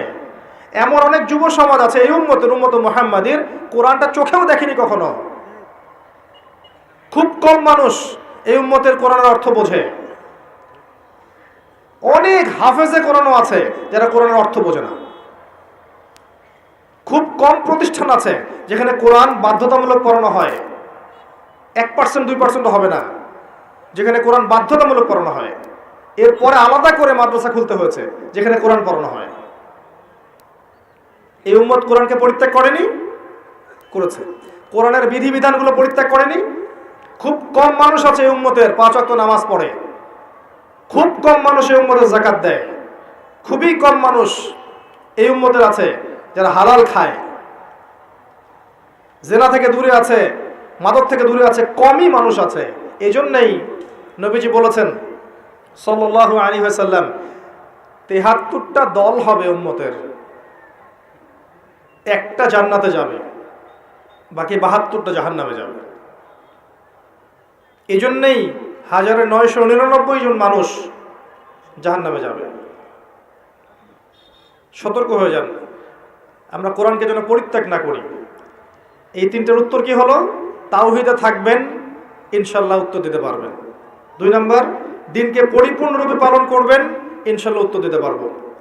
3 নাম্বার, নবীর আদর্শ মেনে চলবেন, ইনশাল্লাহ উত্তর দিতে পারবেন।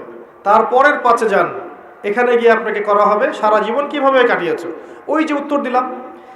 প্রত্যেকটা দিন যদি আপনি নবী সাল্লাল্লাহু আলাইহি ওয়াসাল্লামের সুন্নাহ মতো চলতে পারেন, সকাল থেকে সন্ধ্যা পর্যন্ত, এটা যদি ধরে রাখতে পারেন মাসের পর মাস, বছরের পর বছর, আপনার সারা জীবনই তো ইবাদত, তাই না? তখন সহজ হবে, হে আল্লাহ আমি সারা জীবন তোমার নবীর আদর্শে চলেছি। সহজ। যৌবন কোন কাজে ব্যয় করেছো? এখনকার এই ভোগ বিলাসিতা ত্যাগ করে, এই বাড়ি গাড়ি, টাকা পয়সা, গার্লফ্রেন্ড, পর্ন, হাবিজাবি, মাদক ছেড়ে দিয়ে এখনই যদি যুব সমাজ তওবা করে ফিরে আসে, এখন থেকে দিনের পড়াশোনা করে, কোরআন পড়তে শেখে, আরবি ভাষা শেখে, কোরআন নিয়ে গবেষণা করে, হাদিস পড়ে, দিনের মেহনত করে, আলেম ওলামার সোহবতে থাকে, দিনের কল্যাণে কিছু করে, যৌবনটাকে আল্লাহর পথে কাজে লাগায়, এরা উত্তর দিতে পারবে না? পারবে, যে আমি আমার যৌবনটা আল্লাহ তোমার রাস্তায় বিলিয়ে দিয়েছি। কত মুসলিম কন্টিনেন্ট আছে যে কন্টিনেন্টে ইসলাম ঢুকেছে যুবকদের তরবারির মাধ্যমে। এই মোহাম্মদ বিন কাসিম, তারেক বিন জিয়াদ যুবক ছিলেন। হ্যাঁ, ওই সময়কার সিচুয়েশন এমন ছিল, ইসলামিক গভর্নমেন্ট ছিল। এখন আবার বের হয়ে যায় না তরোয়াল নিয়ে, এই কথা শুনে যে আবু তাহের ভাই তরোয়ালের কথা বলেছে। এখন সিচুয়েশন সেটা নয়। তাদের ইমারত ছিল, খেলাফা ছিল, ইসলামিক হুকুমত ছিল, সেখান থেকে রাষ্ট্রপ্রধান ফোর্স পাঠিয়েছিলেন। এখন আপনাকে কে পাঠাবে?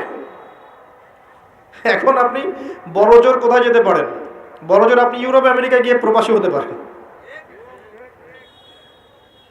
এখন বড়জোর দেখা যাবে যে বিশ্বের পরাশক্তিগুলো একটা ভেজাল বাঁধিয়ে দিয়েছে, সেই ভেজালের মধ্যে আপনাকে ফোর্স হিসেবে পাঠানো হয়েছে, আপনি চলে গেলেন ওদের দ্বন্দ্ব মেটাতে। যাই হোক, এই যৌবনকালে যারা আল্লাহর ইবাদত করবে, নবী সাল্লাল্লাহু আলাইহি ওয়াসাল্লাম বলেছেন আরশের ছায়ার নিচে আল্লাহ পাক তাদেরকে ছায়া দিবেন। এর চেয়ে বড় সৌভাগ্য হতে পারে? যুবকদের হাতে ইসলামের বিজয় লেখা আছে। এই জামানার যুব সমাজ এবং তার পরবর্তী প্রজন্ম ইনশাআল্লাহ আমরা বিশ্বাস করি আগামী দিনের সোনালী দিন তারা দেখে যাবে ইনশাআল্লাহ। তবে শর্ত হচ্ছে সমস্ত পাপ থেকে তওবা করে আজকেই দিনের পথে ফিরে আসতে হবে। যুবক যুবতী সবাইকে বলছি, একজন যুবক যেমন একটা কমিউনিটির জন্য যথেষ্ট, একজন যুবতী মাও কিন্তু দেখবেন একটা জাতির ভবিষ্যৎ গড়ে দিবে ইনশাআল্লাহ।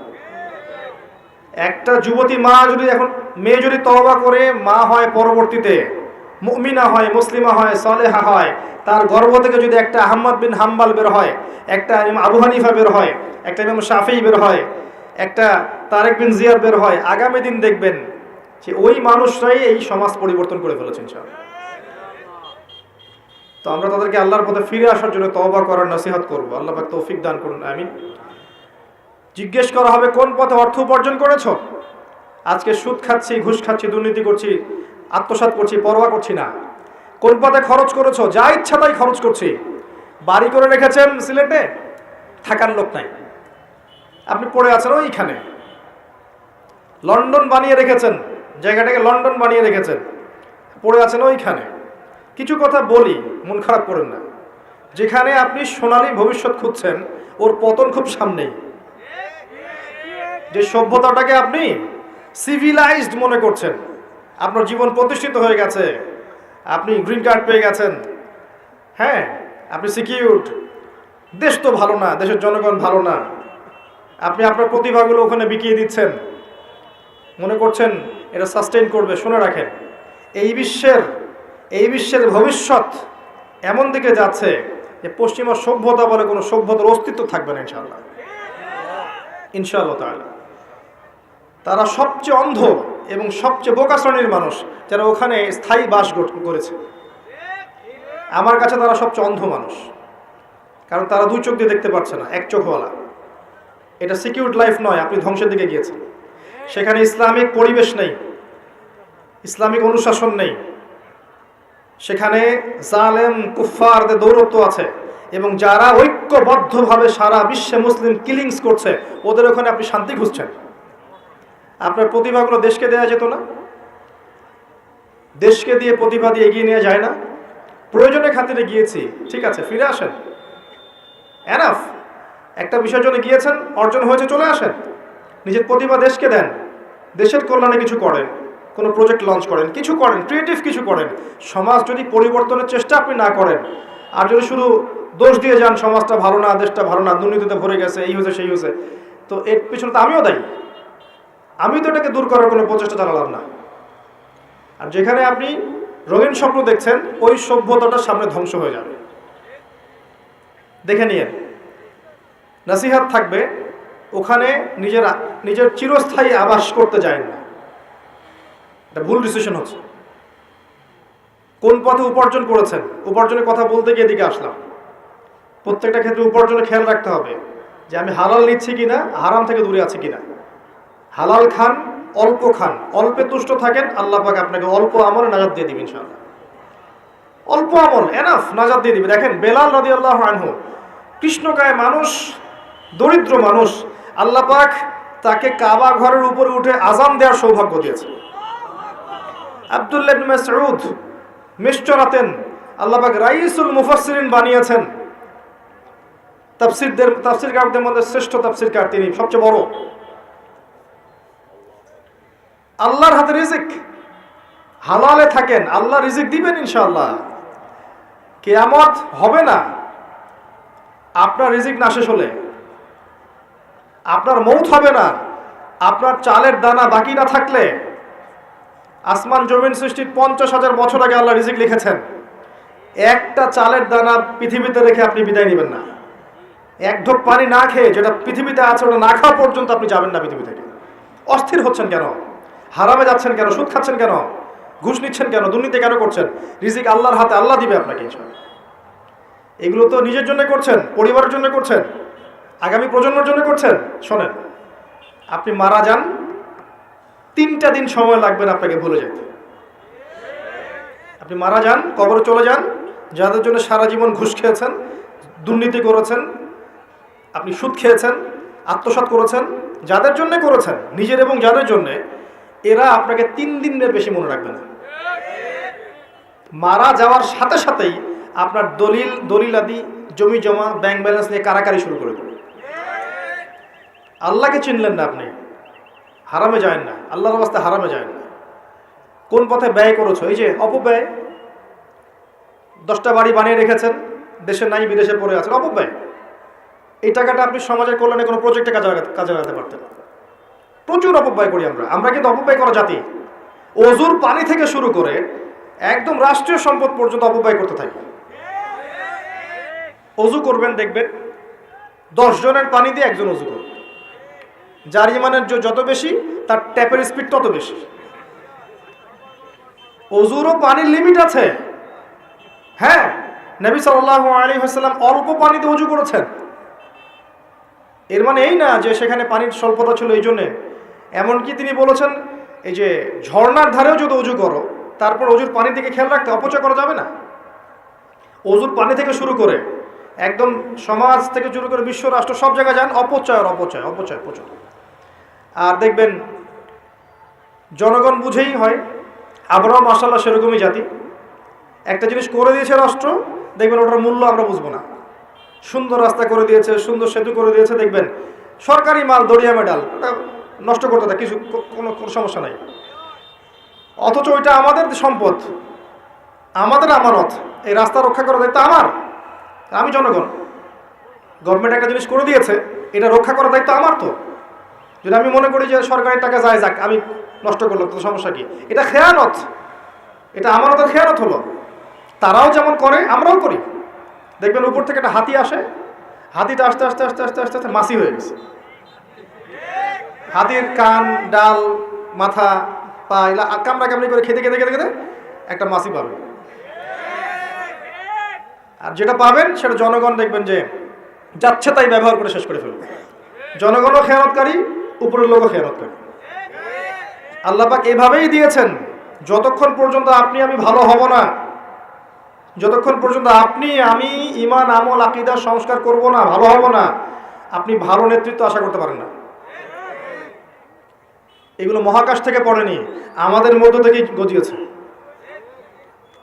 এখানকার মানুষদের মধ্যেই যদি একজনকে নেতা নির্বাচন করেন, সে এখান থেকেই হবে, সে আসমান থেকে টপকাবে না। এই মানুষগুলো ভালো না হলে নেতাও ভালো হবে না। মানুষকে ভালো করতে শেখেন, মানুষের আকীদা আমলকে সংস্কার করেন। শুধুমাত্র সমালোচনা করে সব কিছু হয় না। আমি কি দিচ্ছি রাষ্ট্রকে? আমি আমার জ্ঞান দিয়ে, আমার মেধা দিয়ে, আমার প্রজ্ঞা দিয়ে জনগণের জন্য, সমাজের জন্য, রাষ্ট্রের জন্য কি করলাম আজ পর্যন্ত? কিছুই করিনি। কিন্তু সমালোচনা করে যাচ্ছে, এটা ভালো না, ওইটা ভালো না, এটা। আর কেউ কেউ তো থাকবোই না দেশে, ভাই বাইরে থাকবো, দেশটাই পচে গেছে। কই, আপনি ভালো তো দেশে এসে দেশকে ভালো করছেন না কেন? সব থেকে সমস্যা আমাদের মানসিক সমস্যা। আমাদের মায়া নাই, মহব্বত নাই আমাদের প্রতি। আল্লাহ পাক মাশাআল্লাহ বরকতময় একটা জায়গা দিয়েছেন আমাদেরকে। আপনি যা চান এখানে পাবেন। এটা এমন একটা জায়গা আমাদের। আপনি যদি শ্রম দেন, মেধা দেন, আমানতদারিতা থাকে, দুর্নীতিটা না থাকে, সবাই সবার মেধার মূল্যায়ন পায়, দেখবেন বাংলাদেশ আগামী দিন সুপার পাওয়ার হবে ইনশাআল্লাহ। সম্ভব ছিল বা সম্ভব এখনও আছে, যদি তরুণরা দায়িত্ব হাতে নিতে পারে। আল্লাহ পাক যোগ্য নেতৃত্ব নিয়ে আসুক এবং যারা আছে সবাইকে আল্লাহ হেদায়েত করুক। আমি কোনো দলের মানুষ না, আমি আমার আবেগ থেকে অ্যাজ এ সিভিলিয়ান কথাগুলো বলছি যে আল্লাহ পাক যেন যোগ্য মানুষদেরকে দিয়ে একটা সুন্দর সুশৃঙ্খল কাঠামো করে দেন, যেখানে থাকবে না কোনো দুর্নীতি, থাকবে না কোনো ঘুষ, কোনো সুদ, কোনো জেনা, কোনো ব্যভিচার। একটা সুকুনের পরিবেশ থাকবে, সবাই সবার প্রতিভার মূল্য পাবে, মাজলুম হবে না, জালেম পার পেয়ে যাবে না, মাজলুমের আর কাঁদতে হবে না। এমন একটা পরিবেশ আল্লাহ পাক যেন তৈরি করে দেন। আল্লাহ পাক যেন যারা আছে ওদের হাত শক্তিশালী করে দেন এবং ইসলামের জন্য কাজ করার তৌফিক দান করেন। আল্লাহ চাইলে সব করতে পারেন। আল্লাহ চাইলে মানুষের মন খুলে দিতে পারেন। আল্লাহ পাক চাইলে পৃথিবীর সবচেয়ে জঘন্য মানুষকে হেদায়েত দিয়ে নিয়ে এসে তার দিয়ে আল্লাহ পাক ইসলামের খেদমত করাতে পারেন। ভুড়ি ভুড়ি প্রমাণ আছে। খালিদ বিন ওয়ালিদ রাদিয়াল্লাহু আনহু ইসলামের এগেইনস্টে যুদ্ধ করেছেন, পরে মুসলিম হয়ে তিনি ইসলামের পক্ষে 100 যুদ্ধ করেছেন। আল্লাহ পারেন। তাই আমরা হেদায়েতের দোয়া করবো সবসময়। সমালোচনা সংস্কৃতি বাদ দেন, হেদায়েতের দোয়া করেন। সুপরামর্শ দিতে পারি, পরিস্থিতি বুঝাতে পারি, হেদায়েতের দোয়া করতে পারি, দেখবেন ইনশাআল্লাহ তাআলা আল্লাহ চান তো এই জাতির তাকদিরে ভালো কিছু হবে ইনশাআল্লাহ। যদি আমরা ইমানদার হতে পারি, তাকওয়া অর্জন করতে পারি, আপোষে মিল মহব্বত রাখি, বিভক্ত না হই, ইখতিলাফ না করি, ঐক্যবদ্ধ থাকি, যুব সমাজকে সঠিক দিক নির্দেশনা দিতে পারি, পরবর্তী প্রজন্ম করতে পারি, মেয়েদেরকে পর্দা আনতে পারি, দেখবেন ইনশাআল্লাহ আযজা ওয়া জাল এটা কোরআনের সমাজ গড়ে উঠবে ইনশাআল্লাহ তাআলা। আল্লাহ পাক তৌফিক দান করুন, আমিন। আর লাস্টের একটা প্রশ্ন শেষ করছি, এটা জানা অনুযায়ী আমল করেছো কিনা। আর এই জায়গায় আসলেই সব জায়গায় ধরা খাবো আমরা যারা এই চেয়ারে বসে কথা বলছে। জানা অনুযায়ী আমল করেছো কিনা খুব ডিফিকাল্ট, খুবই ডিফিকাল্ট। এবং এই আমানতদারিতা রক্ষা করা এত কঠিন যে আসমান জমিন পাহাড় পর্বত এই দায়িত্ব নিতে চায় নাই। সূরা আহজাব পুরো দেখেন, ইন্না আরাদনাল আমানাতা আলাস সামাওয়াতি ওয়াল আরদি ওয়াল জিবাল ফাআবাইনা আন ইয়াহমিলনাহা ওয়া আশফাকনা মিনহা ফাহামালাহাল ইনসান ইন্নাহু কানা যালুমান জাহুলা। আল্লাহ পাক বলেছেন না, আমি এই আমানত, কোরআন সুন্নাহর ইসলামের আমানত আমি আসমানে জমিনে এই পৃথিবীতে দিতে চেয়েছিলাম, পাহাড়ে দিতে চেয়েছিলাম। ওরা নিতে চায় নাই, ডিনাই করেছে। মানুষ নিয়েছে, কারণ মানুষ জাহেল এবং জালেম, আমরা অজ্ঞ জালেম। আমানত নিয়েছি, দিন শিখেছি।